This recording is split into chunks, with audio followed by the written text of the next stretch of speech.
You're listening to the Future Tech Podcast with Richard Jacobs.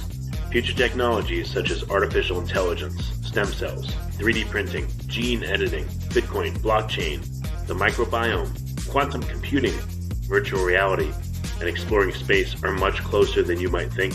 In fact, many early versions of these technologies are in play right now, and the companies that are using these technologies are the focus of this podcast. My goal for you, the listener, is to learn from these podcasts. You may very well learn something that may change the course of your life for the better, steer you towards a new career, or give you insight into addressing a thorny medical problem. Remember, this podcast and its content is informational in nature only. No medical, tax, legal, financial, or psychological advice is being given. If you enjoyed the podcast, please listen, subscribe, like, and tell your friends about it. Thank you.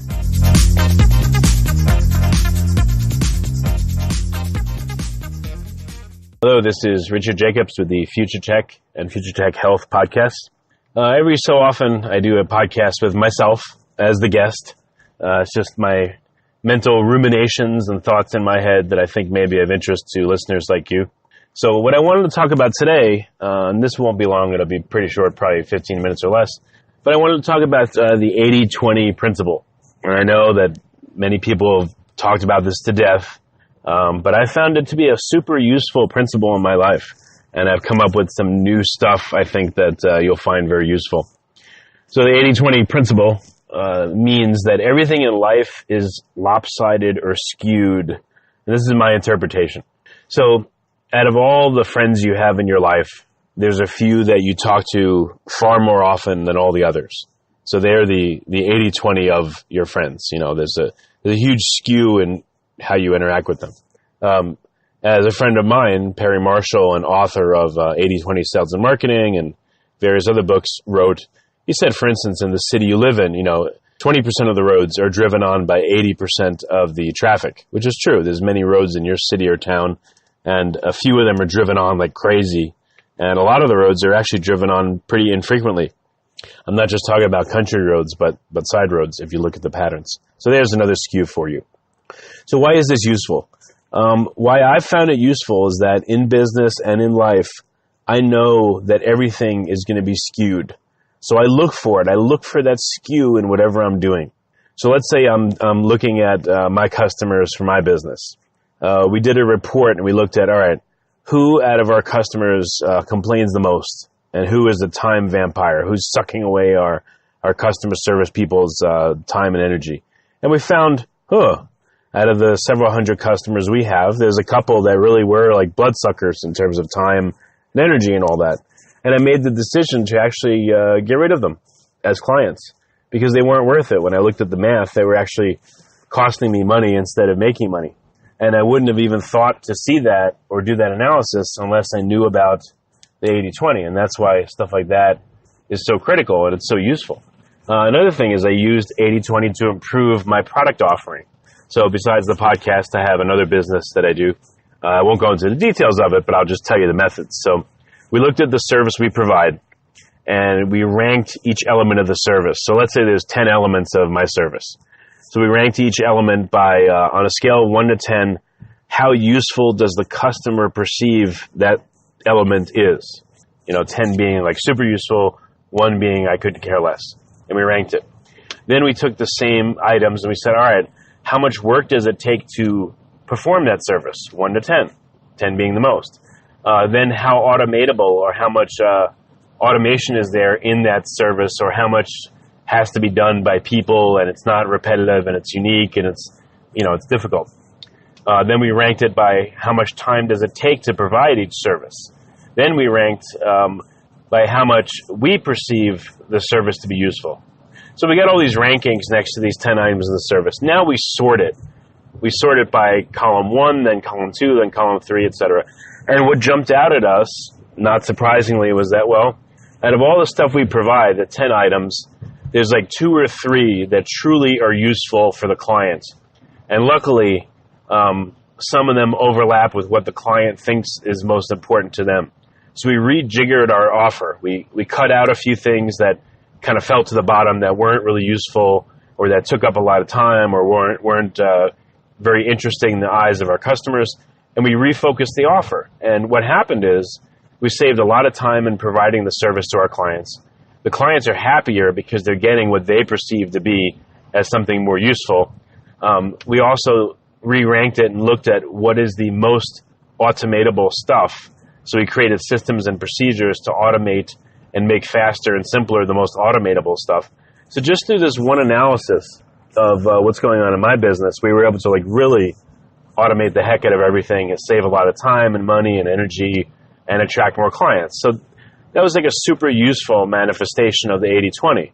And whatever you do in your life, whether you own a business or you work in a business or, I don't know, your daily tasks, whatever they may be, look at them with the eye towards where is the skew and how can I capitalize on it, or how can I use it to improve myself. Again, spend less time on something or focus only on the happiest parts of something. So there's a lot of things you could do with this principle, and that's why I wanted to bring it up. Well, here's another aspect of it that I think will be pretty new to people. So what I've seen in interviewing over 1,500 people, and in just being a regular person, going to the doctor, the dentist, the chiropractor, getting my taxes done, etc. In any profession, and here's the skew, about 95% of the people in a given profession have done just enough to become licensed or compliant with the profession. They don't learn anymore. They just sit there and they don't really work on improving themselves. And then about 4.5%, they go further. They'll take extra classes, they'll read, they'll study, they'll want to improve themselves, they want to get good, and they do get pretty good at what they do. They're very good. And then about 0.5%, 0.5%, these people are the true masters. They never stop reading, studying, learning, getting better and better and better, and they become like the true experts in whatever they do. And I found these people, I call them superhumans. There was a series based on superhumans years ago with Stan Lee, actually. But I found a lot of these people. I found them in chiropractic, I found them in dentistry, I found them in tax preparation, etc. They're rare. They're usually not good at marketing. They're very eccentric, typically, half crazy. They may be difficult to deal with, but they are the best at what they do, and they're amazing. I'll give you an example. So I went to a massage therapist. Guy's name is Mike, and he was only probably 23, 24 at the time. And I was talking to him about continuing education credits for massage therapists. And I know the requirement is to get 12 a year. And he was talking to me about it while we're in the session, and he was like, I feel bad. I feel like a loser, because I haven't been doing well with my continuing education credits. I said, oh, well, how many are you up to? He's like, 250. And I laughed. I said, 250? That's probably more than most massage therapists in their entire life get. He goes, yeah, but I want to get up to 500 and then 1,000. He goes, I really want to get good at this stuff. So I said, hey, man, I don't think you're going to have a problem with that. How old are you? And he was like 23, 24. I said, you've already gone so far beyond most people. You keep it up, you're going to be like one of the world's experts on this stuff in short order. And I've kept up with Mike, and he's gotten to 1,000, 2,000 hours, and he's still going. He's still learning. And I recently met up with him and got a session from him, and he's amazing. He's not better than any massage person I've ever had. He's probably 5 to 7 times better now. That's how good he is. Well, there are these people in every profession, and here comes the skew. They're there. So if you know they're there, you can look for them. And that's a very empowering feeling to know that they're there and you can find them. Because guess what? Here's the other side of this 95, 4.5, half analogy I've come up with. When you have a problem, when you have a tax problem, an education problem, a medical problem, whatever it is, do you have a 95% problem? Do you have a 4.5% problem, or do you have a 0.5% problem? Depending on the level of severity of your problem, that's who you need to find in your marketplace in order to help you.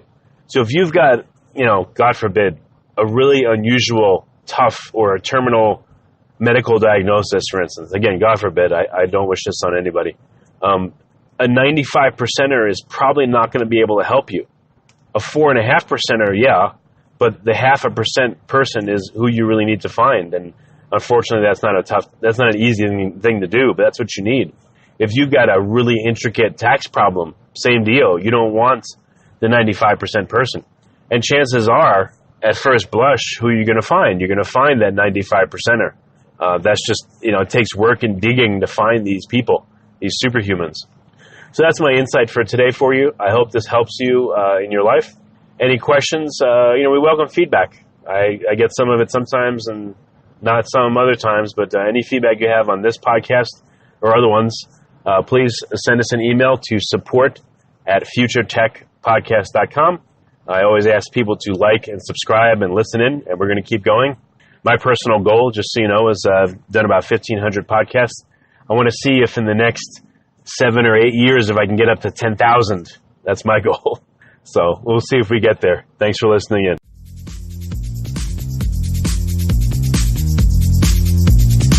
You're listening to the Future Tech Podcast with Richard Jacobs.